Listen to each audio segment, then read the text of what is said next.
Right, hey guys, how are we doing? Been a while, but we're on another video from Chuck. And today we have Goku versus Omni-Man. Now, obviously, watched a lot of Dragon Ball videos. I love Dragon Ball Z, Dragon Ball Super. When it comes to Omni-Man, the only knowledge I really have is Season 1 of Invincible, which was on Amazon Prime, not sponsored. And I really enjoyed it, and Omni-Man does seem like a force to be reckoned with. I've seen a couple of bits from future comic clips, and I have a friend at work that's also very knowledgeable on the whole Invincible series, and I don't mind if there are spoilers in this, to be honest, because from what I've seen in the comic books there was quite a few differences. So I want to know who is stronger, or who would win, actually, Goku versus Omni-Man. I really, from what I know and what I've seen, I think Goku's got this, but I could be wrong. I usually am 9 times out of 10. So let's see what Chuck has to say on the matter of Goku versus Omni-Man. Who would win? When it comes to superhero culture, there is little doubt that Invincible has rocked the popularity polls. Hell yes. And gotten a lot of people interested into it, yep. Myself included. And one of the popular cartoon was, hey, what if adults Omni-Man can't fought watch this guy? cartoons. What if Omni-Man fought Saitama? What if Oof. Omni-Man fought Superman or Homelander? And oh yeah, Homelander as well, jeez. Really good was Omni-Man against Goku. If you know a decent amount about these, two universes, you might be like, well, isn't Goku like universal or something? Yeah, that's what I was like. Doesn't he win pretty much? And yeah. But what if we used Son Goku from his earlier days? Before Solar System, galactical and universal threats were a thing, and planet busting was still pretty relevant. Who would be able to win in this matchup? Oh. The conquering Viltrumite, or the peaceful, martial arts loving Son Goku? Oh, I think this is a bit weird, but okay. In this video, we're gonna analyze their feats, their attack potency or destructive capacity, their durability, their speed, their techniques and skill. Yeah, when he starts flying all over that planet, it's like, whoa. See who will actually beat the other one. By the way, pretty obvious, but if you have not read all of Invincible, I was expecting this. I suggest you do before you watch this, or, if you haven't, whatever, if you want to watch it anyways. But this video will include spoilers. We're not... Fair enough, I've seen quite a few anyway. Story heavy, we're just mostly gonna mention, feats and stuff like that. That's cool. But, yeah, you've been warned. At first, this topic didn't really interest me, and I didn't really think it was like a fair matchup. But after I read more of Invincible, I watched the series, and I went over the crossovers and stuff like that, I started to see that the series is actually, pretty crazy when it comes to scaling and the feats. And I actually think that Omni-Man has a pretty good chance. And with me today to go over this... Oh, we've got someone else featuring. Your favorite villain. He has his own channel. We have done collabs before. One of them was the Hulk versus Broly. That was good. We did, that was good. Oh, right, okay. So, yeah, say what's up, buddy. Yeah, thanks for having me, Chuck. Check me out, YFV. Most famous kid from Yancey Street, named Ben Grimm. Thanks for having me. Yeah, man, so, thanks for making it on here. We have been reading a lot of comics for the past couple of weeks and months. My mate at work's got all of it, and he loves Invincible. How this battle could go, so without further ado, let's go ahead and begin with the strength and attack potency for Omni-Man. Just one-shots everyone. I'm about to beat this bitch up. So Omni-Man, his name is Nolan Grayson. He is the father of Invincible, whose series is pretty lit. Definitely, it's only the first season, but they are definitely gonna make more because yeah, it did so well. It has been. But Omni-Man is a member of the Viltrumites, who are super-powered humans with, super speed, really crazy strength. Yeah, they got some weird, power-ups as well. The older they get, the stronger they get. Nolan was actually one of, the most decorated veterans amongst their race, and he was actually one of their elite, who had his own division. He is a master of many combat styles, but he is mostly a brawler. Yeah, seems it. And just behind punch. That is thousands of oh, mate, when he's flying away. Exploring the cosmos. Omni-Man might not be the top dog of the series, but he is definitely one of the strongest characters. He's up there. Even amongst the Viltrumites, he is easily right up there. Right, okay. And right after Omni-Man beat the out of his son, oh my god, that was so hard to watch. Find another planet, and the Viltrumites, they saw him as a traitor, and they sent out I believe 3 or 4 Viltrumites because they knew that he was gonna be very difficult to put down. Now, Mark did help him out in this battle, and, you know, they did eventually lose, but Nolan was still able to hold his own against, like, you know, at least 2 of them, and he pretty much, like, heavily wounded them. In the Viltrumite War, which is when, you know, Battle Beast, Tag Jacket, who's kind of like this Iron Man dude, Thetis, who's like Oh, cool, so Battle Beast ends up helping. Cool. The leader of the rebels, I should say. He was gross. The way he, like, drinks the blood and is like, nah. He's crazy powerful as well. All of them went to, you know, go fight the Viltrumites. And we can actually scale, like, Nolan to be, like, several times above a wow, this is a lot of spoilers, but okay. So Battle Beast, he's very crazy at the peak of his power. Yeah. He was able to go up against Thrag, and even early on, he was already able to, like, pretty much pull up a really good fight against one Viltrumite, to the point that he became way too powerful, that he fought, like, so many Viltrumites at the same time. Like, there are these sequences in the Viltrumite War where he's not fighting 1 or 2 Viltrumites. He's fighting up to 5 at a time. Jesus Christ. You know? And although he likely wasn't at full power because, I mean, he had been fighting beforehand, he went up against Thrag and he just, like, basically just grabbed him by the neck and just threw him and was like, you're a nuisance, dude. Like, get out of here, fodder, you know, basically. And then there's, like, a 5-year time skip, and when Omni-Man fights Thrag at the very end, although he still loses, he pulls up a much better fight against him, and his headbutt does a lot more damage this time Jesus, around. That is one brutal headbutt. Was like, okay, that was pretty impressive, you know, that was a nice move, you know, stuff like that. Eesh. And he even said, in my absence, like, you were, like, the rightful ruler of the Viltrum Empire, right? And he does associate, like, the title of, you know, being a Viltrum king and stuff like that with strength. So he gave this much stronger Nolan, like, praise, yet this Battle Beast, he was like, get out of here. Yeah, just throw him away, yeah. I'm not saying that Omni-Man is as powerful as Battle Beast at his best, when he fought Thrag for, like, several days, but what I'm trying to say here is that Omni-Man at the end at least scales, you know, to several Viltrumites. Now, this is very important because one of the biggest feats in the series is when Omni-Man alongside Invincible and Thetis and they shot from Space Racer, who's like this, you know, dude on, you know, this space bike basically. Right. Who's also really powerful that he can literally, like, shoot these Viltrumites and kill them.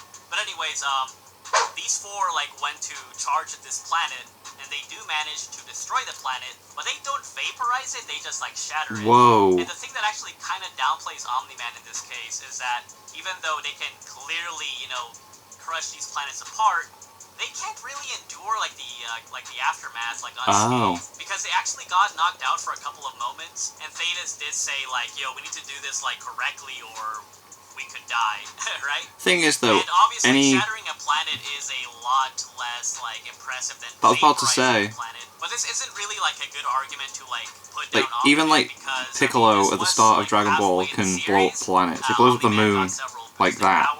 Not to mention that they were, like, exhausted when they did this feat because they had been fighting prior to that, and they even traveled there. But basically, there are several villains in the early and middle parts of Invincible and the tie-ins that say that these characters are life wipers. You know, they can basically, you know, raise the continents, or they have even been implied to be planet destroyers, and one of them even, like, a reality destroyer. A reality destroyer, Jesus. There's, like, this alternate future Invincible who fought this dude named the Reaver, who was stated as being able to, like, turn worlds into dust and basically make them into husk, you know, dry husks. So, you know, life wiping. And in their battle, they did shatter like a moon. So, that's still pretty significant.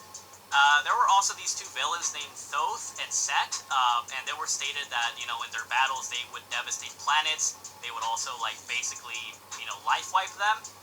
Jesus. Thoth actually says that, like, as his brother, like, drained the power of them, he would build up enough energy to, like, destroy planets. Now, we don't know if they mean, like, they would literally like, blow it up, whatever, or just kill everything on it. You know, wipe out all life on Earth. Yeah, right. Then there is this character named Tag Jacket that helps out the Coalition to fight the Viltrumites. And although he wasn't powerful enough to, like, heavily damage or kill a Viltrumite, he was still able to hold his own against them and, you know, make them bleed a little bit. Looks cool. But he was able to defeat this dude named Null, who basically one-shotted this huge Galactus-like being, who was stated as being like a, you know, world eater. So, once again, there is, like, that planetary scaling element. Jeez, the art is amazing. These guys don't even scale to a full-powered Viltrumite. Well, would definitely scale to the part, that Nolan made, you know, to basically, like, do retellings of his adventures through space, he named names this guy called the Space Rider or Space Racer, and he says that his Infinity Ray or Infinity Gun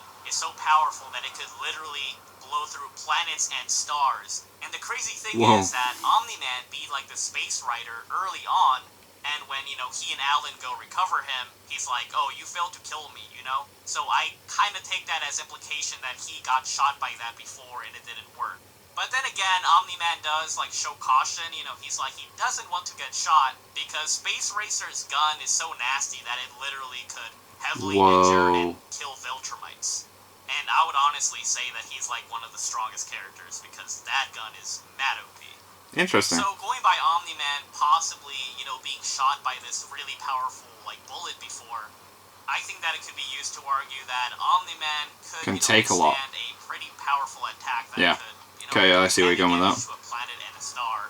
And that is not even counting, like, all of these time skips and the boost in power that he got, not only from training, but also from getting heavily injured in battle, and that happened a lot. So, you know, Viltrumites can also kind of get Zenkai boosts. Right. Early on, there's other stuff like Alan, the alien. When he first came in the series, he was shown, like, just stopping by on accident by a star and saving a ship from the, like, full gravitational pull of a star. And just throwing them away and being like, y'all are dumb, don't do that again. And he just kept it moving, right? And then when he pulled up on Mark, and this is very early on, and Mark hit him, Alan was like, yeah, if that was your dad, he would have one-shot me. Oh, okay. Like you said, the racer at least... Like he's like, wow, just acknowledging how strong Omni-Man is. Omni-Man would lie about his power. Because the Viltrumites are so famous and so renowned anyway, he doesn't need the extra clout. So famous and renowned, yet Earth has no clue. His punch was compared from a fodder Viltrumite to genocide. Just wiping out races. That's it. So they're already known, even after a virus that wiped most of them out, they're still known as, like, a terror to the universe. So that fact right there, they are a huge threat, like, with the downplay that comes from one feat. Plus, I would ask people to remember that Viltrumites can get a little weird about their anatomy when it comes to combat. For example, their atoms structure themselves specifically to deal with certain things in survival. So, you know, HP, durability. And Mark didn't seem to understand that, and when he went near a star and got put on the surface, it was kind of hinted at during the fight that, like, yo, your atoms are getting compromised because you're trying to fight me, but at the same time you got to resist the heat. So a multi-front battle for his body can be overwhelming, and that makes sense because Omni-Man explained his body got taxed by trying to do too much at the same time. Right, Jesus. I definitely agree that the planetary downplay is weird, and if it got, like, super spicy, I'd probably bring out crossovers, but we're not doing that in this video. Okay. But yeah, I do feel like his AP is a lot safer than people give credit for, because AP doesn't inherently mean durability. It doesn't. Yeah. A lot of these civilizations, they found it really hard. My girlfriend tried to take a hair out of my eye yesterday, and that made me cringe. So, like, just seeing that, she's like, It says that only the Viltrumites, like, mastered a lot of them and can use them with their DNA. And with these smart atoms, you know, their atoms can retain their normal structure even while they're, like, in extreme conditions of, like, really crazy heat or really, like, low, you know, freezing temperatures. And I think it would be logical that, you know, Mark or Nolan, like, they could survive on, like, a star, right? But if they're fighting at the same time, that is gonna not pell out well for them. So, so they can do all that stuff, but if they're focusing on fighting, then, okay. So it's not beneficial when fighting. And it's different layers of abuse. Literally, on his back is the heat of a sun, and in his front is Planet Plus busting power. That's, like, his body's literally dealing with multiple, potentially threatening, like, life-threatening events. And so it just seemed to me that the body just gets overtaxed. So yeah, I think that's what led to the downplay. Now, there is some higher scaling. One of these is Omnipotence, who I thought was a pretty cool character. The guidebooks and the series, they call him, like, a world shaper or, like, a world eater, even, like, a dimensional eater or destroyer. And the handbooks do imply that this guy can, like, wipe out a universe or even, you know, pretty much just threaten reality however he sees fit. It actually states that one of his feats was, like, destroying a star system, but it does say it was, like, through a chain reaction. Oh, So right, okay. Omnipotence, like, he is kind of weird to scale because he was killed off by Dinosaurus, who was like this red dinosaur Oh. dude who actually scales above Conquest and Mark in the Viltrumite War. And Omnipotence, like, even while he was like really weak, he still like slapped all of the world's heroes. Oh, And okay. these heroes were able to like defeat these alternate versions of Invincible. Unfortunately, we don't really have like a multiplier element for, you know, how much more powerful these guys got after getting, you know, walled on. But a possible multiplier I found is that there are like these Reaniman, which are like these like really Oh, they're dead strong, aren't they? Yeah. made from dead people. Cecil had like these Reaniman made from those Invincibles, and although obviously they wouldn't be able to fight at the full extent of an Invincible, they should have relative like strength and like speed levels. And in the handbook, it is stated that even just like the normal Reaniman have like their endurance and. I was gonna say, like, if you just take a normal person and they're that strong, then so Jesus Christ. If you want to apply that to the Invincibles as well, we do see Mark and Dinosaurus like fend off all of these Invincibles casually, and they basically, you know, leave them there. They could have likely killed all of them as well. So I think it is fair to say that like a post-Viltrum War Invincible, and you know who Omni-Man became more powerful than at the end of the series, scales above all of these Invincibles. And it's not far-fetched that they would have gotten a boost in a way, because I mean we also saw like Battle Beast and Alan like recover and become more powerful the next time. So I think that going by these examples, I think it is fair to say that they would get a multiplier of some kind after a while. Look, everyone, as the guy known for Dragon Ball, Here we go. I'm gonna speak on Goku's origins. Just kidding, but I have been reading him a lot lately, and I did love his intro arc, so I will be talking about his intro. Now, Cool. Goku, when he first initially landed on Earth, he was sent there as a part of a Saiyan race that is sent out to dominate the cosmos. That's what they do. They're a dominant I warrior see. class. This is quite. This is very similar. Huh. It didn't go well. Goku hit his damn head, and when he did, he lost that Saiyan inherent violent dominance. Yeah, that like to take over, rage. but he still had his love for martial arts and combat. Grew up on Earth, becoming one of the most world-renowned martial artists. Yep. And eventually, all of this would lead to him being confronted by his own. Didn't even think of that. Goku was originally sent to the planet to take over it, and that's what Omni-Man's there to do. But known to Earth as Goku. And then being pitted against his own kind, Goku made a choice to defend his current home, Earth, and the family he started. Ends up dying in the process, jobbing to Raditz super hard. But this, of course, leads to a massive training arc. He comes back to save his people from the rest of the Saiyans, which, of course, at that time included Nappa and Vegeta. Yep. Eventually goes on to defeat Nappa. Nappa gets beat up and destroyed by Vegeta for being a flop.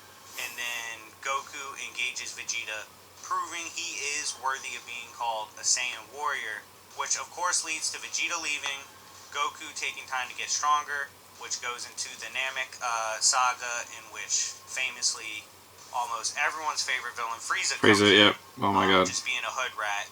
And we will speak on some feats in the Frieza arc for AP, but I do feel like a majority of the AP is still a threat even in the Saiyan arcs. And I mean, Jesus, like, Vegeta's attack was going to destroy the planet. Early on, realized he messed up while training Gohan.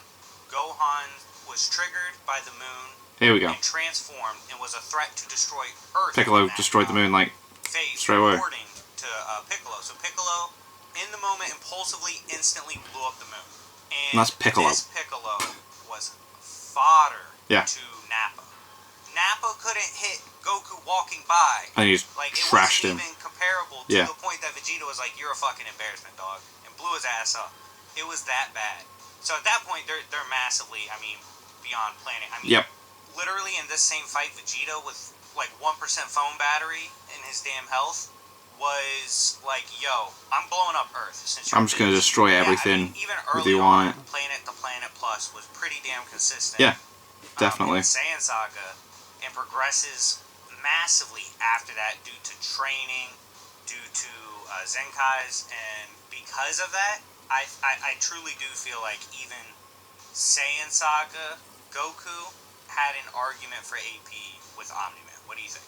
Yeah, for sure. And the whole thing with Viltrum, you know, that feat, we don't really know how big Viltrum is, but if we assume like it Okay. is like a regular sized planet like our Earth, and then you account that it took like 4 characters basically to do this To feat, do it. and they didn't even vaporize it, it does kind of like, you know, shift like the influence of power. The amount of attack power that they have, And yes. very early on, like you said, with Piccolo, I mean, very suppressed. He has weights on. He just instantly blows up the moon. Vaporizes the moon.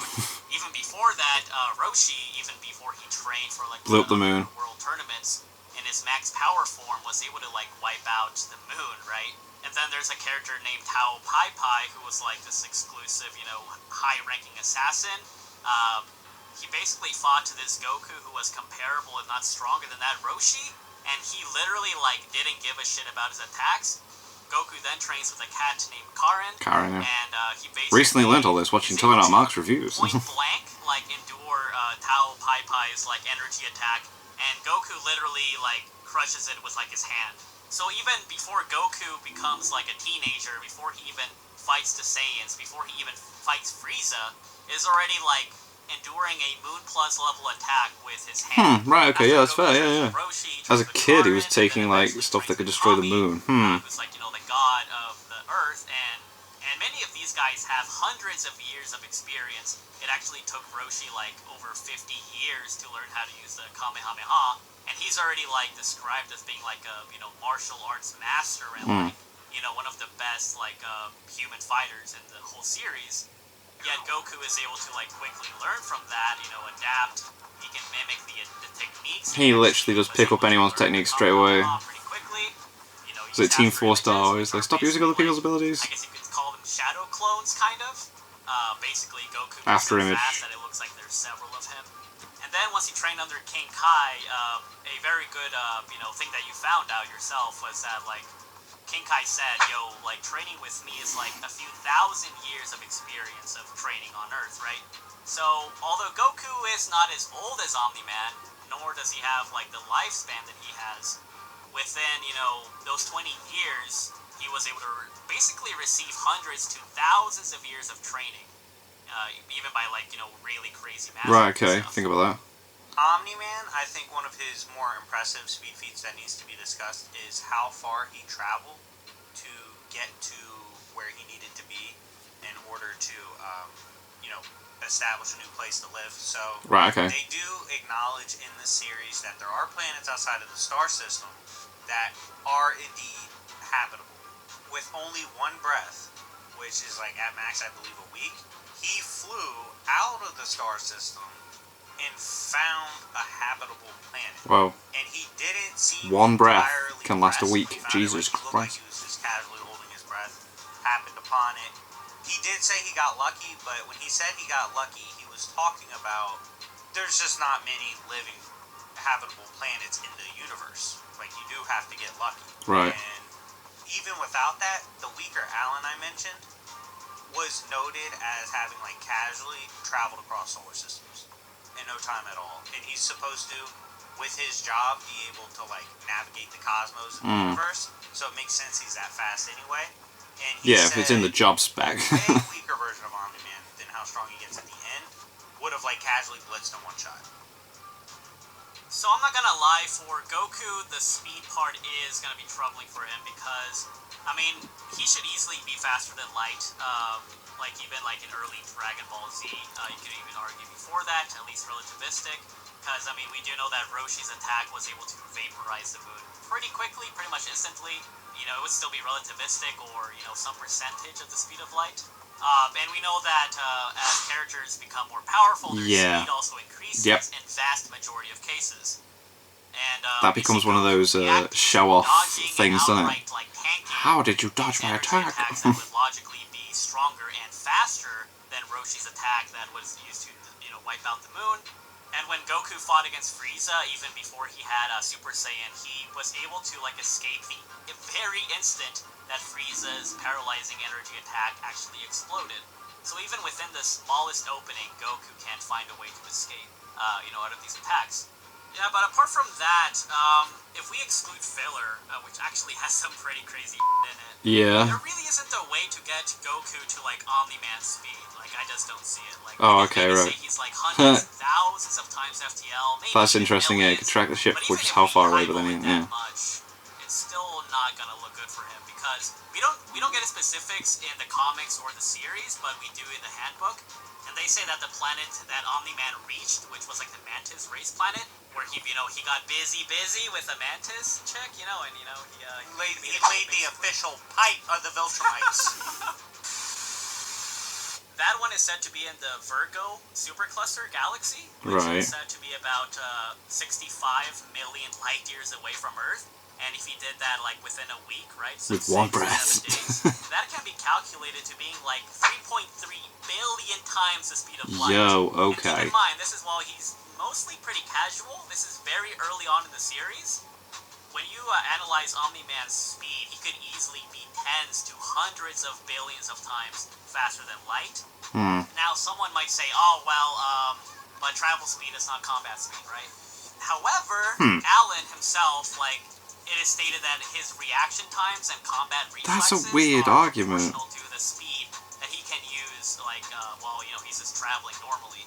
And Omni-Man and other characters have fought him, so they would logically skill to that as well. And another distinction is that the handbook also says that Viltrumites are fast enough to rival, if not even surpass, the speed of these spaceships, which are stated to be superluminal or faster than light. Right. And a good example of this was when Mark was freaking the hell out and he was trying to get to Earth before, like, the Viltrumites came to conquer it, and he thought that flying there would be faster than waiting in a spaceship, right? Right. So it is very clear that Oh, mate, the their frustration. reaction times and combat speed Huh. would be, comparable to their travel speed. So, and the thing that I really like about Dragon Ball is that they really emphasize, like, how small of a gap can, like, affect a battle. Oh, yeah. Because after Vegeta got his ass whooped on Earth, he recovered and got more powerful. And he faced off against this guy named Kiwi, who, like, Splash really had a lot of expectations for, but it failed them. And the difference between Yeah, 'cause he was stronger, wasn't he? And then it's like, oh, wait. 1.1 times, and Vegeta was still able to outright speed blitz him and literally vaporize Yeah, him. he couldn't get away from him, yeah. Yeah, he saw homeboy Vegeta go up by like 1%, and he was like, "I'm dead." Yeah, oh god. I was like, Kiwi, come on, man. But yeah, it's like, I don't have a problem with that. I feel like a lot of I like people those little think moments that's to let you silly, show how but strong they've got as think well. about if someone is throwing something at you 100 miles per hour, and then they just throw it like 110. That big enough difference is the difference between hitting a ball and missing by a mile, Even those shifts and change is still crazy, especially when you go from like 10 times FTL, amp that a little bit, suddenly you're 11 times FTL, That's pretty damn fast. And so they're at a high level, so the way they go up is just so much crazier. I don't know, I think, like, the whole speed blitz difference is, like, really, like, critical and a lot more, like, significant in Dragon Ball than it is in Invincible, because, as I said, even though Thrag was more skilled and more powerful and was slightly faster, Nolan and Mark weren't, like, so outpaced that they literally couldn't keep up with him, In the battle against Frieza, like, these characters are so fast. Like, base Goku and heavily suppressed Frieza were fighting so fast that Piccolo, who was not that much weaker than Couldn't both of keep them, up with it. was like, these guys are gods. I can't Yeah. even keep up with It's what mad. they're doing. Mad. In essence, I believe that Omni-Man just clearly has a speed advantage. I don't think that's really, like... Seems it, like, when we're going off all the obvious. feats that we've just gone through If there. you use filler from Dragon Ball Z, maybe it could, swing in Goku's favor somehow. Where King Kai has no trouble locating and tracking Goku's spaceship, which he used to get to Namek in a couple of days, which is literally halfway across the universe and likely billions of light years away. Yet he was like, yo, what the hell is going on? Like, I can't see them when trying to track Goku and Frieza fighting. Yeah. Another big point for us to discuss is endurance and energy efficiency, and this is interesting because Omni-Man has shown, and this makes sense given his training, given his position he held with the Viltrumites, he has incredible Endurance. efficiency Yeah. with how he distributes his energy. Oh, okay. He's straight to the point. One breath can literally power him for a week. His body is just made to be massively beyond any kind of stamina peak human or other races can do. He's fodder armies for hours. Viltrumites, we actually do know, even fodder ones, took Alan's planet for days. It was several days of a war and wiped them out. So even the OmniMan took that planet out dead quick, didn't he? Stamina feats. OmniMan should be able to fight at peak or around where he wants to fight. Yeah, like the Guardians of the Globe fight was so different in the comic, wasn't it? Like he just wasn't even phased. But he does have a pretty damn good gas tank on. Alrighty, so for stamina, due to his smart atoms, Omni-Man is able to use his energy a lot more efficiently and longer than a Saiyan would with the same resource. Right, okay. That's not to say that Goku doesn't have good stamina, because Jesus Christ, he does, yeah. Fighting someone for hours or days, but that is mostly because in majority of his battles he would finish the fight quickly or he would get his ass beat. And while he was on the fights don't go on that long. he basically trained non-stop and, to the point of exhaustion, and then would go again the next day, pretty much. But I think an argument could be made that Goku would theoretically have a larger energy pool or stamina pool. If you want to go through like Dragon Ball standards, that he has more ki and therefore more power. But even if Omni-Man does have like a smaller energy pool, he would still be more efficient and would theoretically be able to fight and, do whatever he needs to do longer than Goku would. All in all, I would have to give the edge of stamina to Omni-Man. Right, okay. Look, I'm not trying to, throw shade at my boy Goku, but I do know when he broke his legs against Vegeta, he hit life alert. He was like, ah. So, I do think people mistake their toughness. Like, Goku's, I told Chuck this off record, his toughness is crazy. Like, they take earth-shattering blasts. Yeah. But when they do get physically compromised to an extreme, shattered bones, getting torn open, it's a completely different story. So it's almost like once you get past the shell, it's a problem. So I do think that aspect of the durability. That is an interesting point, yeah. Because, oh my god, Viltrumites just get ripped open like pinatas for no reason. Like, it's ridiculous. Yeah, so the toughness in that aspect does favor Omni-Man. Yeah, there's no way like Goku or anyone in the Dragon Ball universe could survive those kind of things, or keep fighting Endure after that. Watched Invincible, you know that the show is really gory, really brutal. It does get violent, yeah. The thing about these Viltrumites is that I would say they are a lot more resilient than Saiyans and vast majority of beings in, Dragon Ball, in terms of how much damage and abuse they can take, because there are so many sequences where these characters get limbs torn off, bones broken, have their guts spilling everywhere. They are still fighting or are still conscious. Still going, yeah. Still surviving. And literally, Omni-Man got spliced in half basically, and his heart was heavily injured. Jesus. But was still conscious, or at least somewhat, alive. And I don't know, Viltrumites are damn crazy. Now, Thrag and Battle Beast, they are a lot more powerful than, Omni-Man and stuff like that.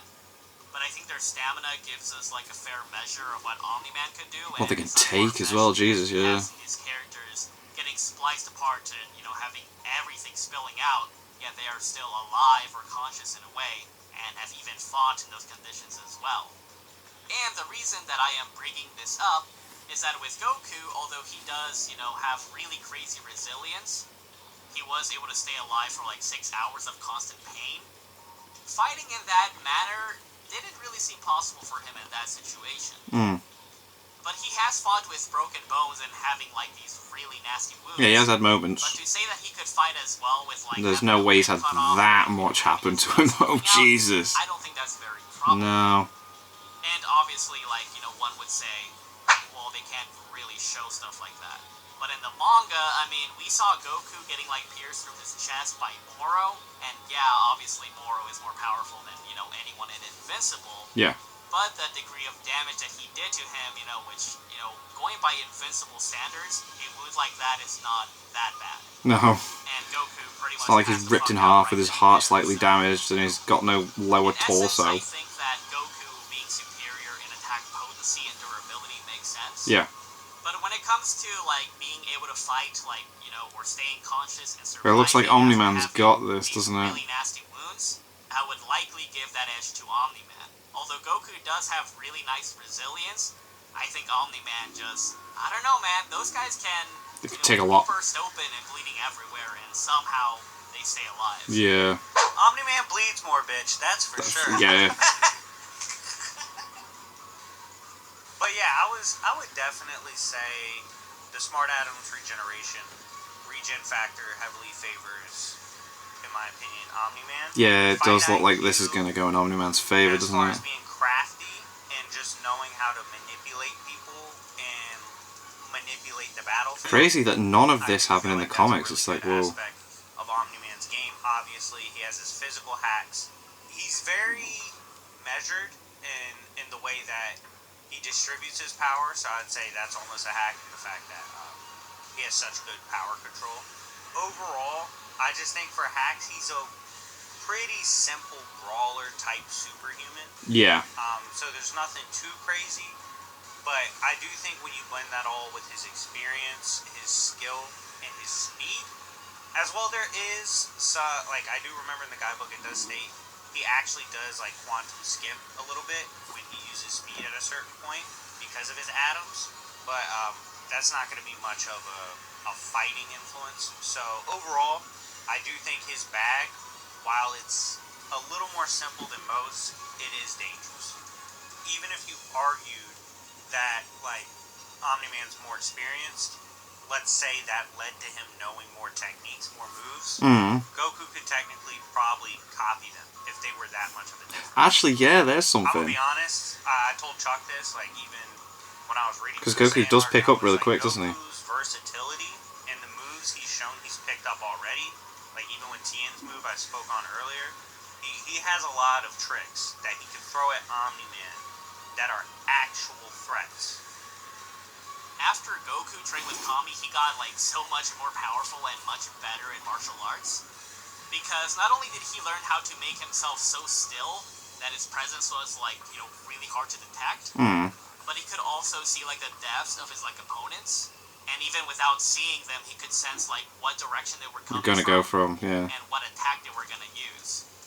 So, I think it is very reasonable to say that Goku has a lot of aces up his sleeve. Okay, so what do you think about the, possible win condition, or the argument? Right, here we go. What if Omni-Man tries to do talk no jutsu and be like, hey bro, don't kill me, like we're cool, like I have a family or whatever, right? Do you think that Goku would, let his guard down and allow Omni-Man to get a really good hit in, or do you Possibly, actually, yeah, there is something. Goku's characteristics flaw. I felt like after considering it, it was just He's a good guy. weird to favor that because Goku got tricked by Raditz, but he literally just found out Raditz was actually his brother. So there's a heavy personal connection there that led to a stupid decision. Was it a horrible decision? Yeah, absolutely. But stupid stuff like letting Vegeta go after they fought actually makes sense because both of them share the warrior tradition and they would honor that. Like, Goku just knew that, given their tendencies. That's not going to happen with Omni-Man. That's not another Saiyan. It's just a dude looking to kill him and probably wipe out his planet. I don't know, Yeah, it's different, don't feel like yeah. because there's no prep before this, they don't know each other. I don't know what Yeah, like, what's the Omni-Man build-up would before? say If it's just a straight-up much fight, then no, I to don't make think any of that's Goku going to drop his factor guard. in. I just don't. So I don't favor that win condition as much as I would favor Goku, who literally trains to fight characters so fast he can't see them, like he has to sense them. I definitely think he can get a shot off and hit Omni-Man. And I think Omni-Man's in trouble if he gets hit by Goku at that point. Definitely. And Goku is willing to kill, and I believe Omni-Man's a daunting enough opponent and like a sinister enough opponent when fighting that Goku would be like, okay, it's me or Okay. you gotta go. He did that with Nappa and Vegeta. He literally told them, hey, look, you have no mercy. I'm not gonna give you any. Simple. And I do feel like he would go that way against Omni-Man. I don't see Omni-Man just saying anything that makes sense to make Goku stop. Yeah, I don't think there would be. Early on, Goku... Because he doesn't even know literally Goku's explains characteristic to even how play he on that. uses his almost precog. He was trying to trick him. And states he literally senses a shift in power, sense of direction, and just anticipates instead of having to match their speed. So he's had that technique for a long ass time. Like, he's always been that way. That's why, like, you can literally see on his face him being surprised by speed and still reacting. Like, he reacted at one point to, I believe it was Vegeta. He dropped down, he said, damn, he's blitzing me, I can't react to him. But he just did. Yeah. We are considering this narrative as, like, Omni-Man's on his knees making an appeal to save his life. I'm not convinced at that point that's even happening, because that means Goku hit his bitch ass multiple times with really strong attacks. And I don't know if at that point he would even be strong enough. Because he's not lasering Goku. He's not hitting him with something that's piercing. He's punching him, you know? He's literally physical stuff. Yeah, I never thought about that. Omni-Man doesn't have projectiles, does he? On his knees, trying to be manipulative, Omni-Man. I don't see that having enough power to just one-shot Goku. One thing I like to mention is that this battle could have, taken a much more complicated and lengthier turn if we included, like, the crossovers, because Omni-Man does scale pretty highly if we use those, like, to a T, you know? And Alright, what are these crossovers? At the end of the series, like, there's, like, these Invincibles that come, like, in the Invincible War event, and one of them claimed that he had killed Spawn before. Oh. I don't really know that much about Spawn, but I have heard that he has beaten, like, Universal or, like... Yeah, Spawn's quite high up there. Like, damn. An early Invincible... Like, he ends up destroying God and Satan, so... And then you have Omnipotence, who scales to multiple Invincibles that possibly scale to that Invincible that kill that Spawn. Then you could unironically scale Omni-Man to being, like, as powerful as several Spawns. If you want to take that literally, though. If we brought up in this battle, hey, also, Invincible, who didn't scale to Omni-Man, beat Spawn, comic fans would shit themselves. They'd be like, why is this a fight? So we definitely didn't want to bring in this mad crossover stuff, yeah. There's a lot of power implications. That's crazy. He got off crossovers. So just think about that. And also, Omni-Man also fought this dude named Supreme, who is kind of like... He's basically like a more insane Omni-Man. I don't know all of his feats, but he does have universe-level stuff. I believe he, like, survived, like, his own, like, reality being destroyed, and I think Suprema, who's, like, comparable to him, like, lifted, like, a universe as well. Whoa. It just, honestly, Jesus. We were putting them side by side, and this was the first, like, I would say, stop with both characters where they met, where we were like, this is actually really interesting. And so that's why we stuck with this. These were the first forms that we found to be, like, the most congruent early on. And we wanted to run that through. If you like this matchup, maybe we'll explore stronger ones down the road. But yeah, this one, yeah. And we also thought it was dope to think of a scenario where, like, instead of Vegeta coming in, it's Omni-Man. Yeah, because that's it. Omni-Man is a dominator like Vegeta was. And just having him slug it out like Saiyan Saga or Namek Saga. In the end, it doesn't even matter. Just based on, oh my god, was that a Linkin Park bar? Yeah, it was. No, I didn't catch that. Usually I'm the bar god, but yeah, like, all seriousness, I wasn't able to get over a few things for Omni-Man in this matchup to help him out. I didn't feel like his win conditions helped him enough. I trust Goku in this particular matchup way more to get the job done because of his versatility. Right. Okay. Of attacks at his disposal. On that. He has more range and he hits way harder. In the end, I favor probably mid-diff in this scenario, Goku. Oh, since you were talking about, like, the whole Saiyan Saga AP, being a challenge for Omni-Man, we didn't really talk about Saiyan Saga Goku, because it seems like we came to the agreement that the Namek Saga one would be more fitting to the battle. Mm-hmm. But for those wondering, what if Saiyan Saga Goku fought him instead? I think Goku's attacks could still, like, heavily hurt, maybe even kill Omni-Man. But I think that because his durability and speed wouldn't be as high as it was in the Namek Saga, Of course, yeah. Omni-Man would be able to come out on top because he's a lot more competitive in that matchup. We had a lot of, stuff to read and go over, but, thanks for working on this with me. I do appreciate it. And I hope that you guys enjoyed this. Yeah, it was class. That was really cool. I would highly recommend reading Invincible. It's a pretty good series. Yeah, let me know if you guys want me to cover other Invincible characters. I was thinking of doing, like, a ranking list, because there's actually really nice scaling within the series as well.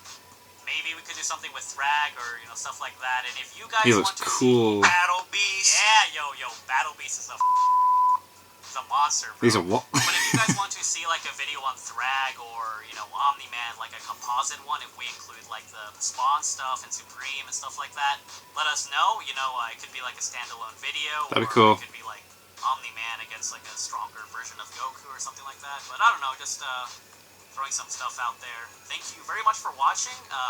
Very sorry for not uploading. I'm a lazy bitch. But yeah, thanks again, and check out YFV, your favorite villain. Yeah, that was cool. A lot of stuff. He's actually been. Didn't realize he was the guy that did the. to a lot of I like that anime debunk stuff on in his comics. the And yeah, he's Broly Hulk fight. He knows a lot more stuff than I do, so you know, check him out. And yeah, subscribe to us both, and we'll catch you thoughties next time. Peace out. Road to 10K, baby. Help me out.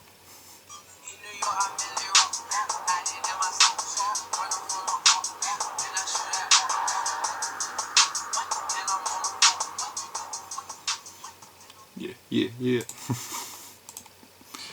Yeah, that was good. So Goku, yeah. Omni-Man's definitely got it on the speed and that, and can obviously take a lot more, but yeah. Obviously, if Goku's just like, dodge it away, bam, dodge it away, bam. Yeah, I think, yeah. Damn, I didn't realise like so much mad stuff happens in Invincible. Glad I didn't actually spoil the actual story, just like some moments that happens. That's cool. But yeah, that was a cool little video. I like that, and I hope they do more. The Spawn thing was very much like, whoa, I'm glad they didn't use that, because yeah, I'm pretty sure Spawn like defeated Satan and then went to heaven and then beat God. So that, yeah, it's like, take that. But yeah, that's cool. There's a few other videos I want to check out by Chuck. I still haven't checked the Kenpachi versus Byakuya video. There was another one as well. And then there's the Gohan isn't as bad as you think one. I'll do that at some point as well.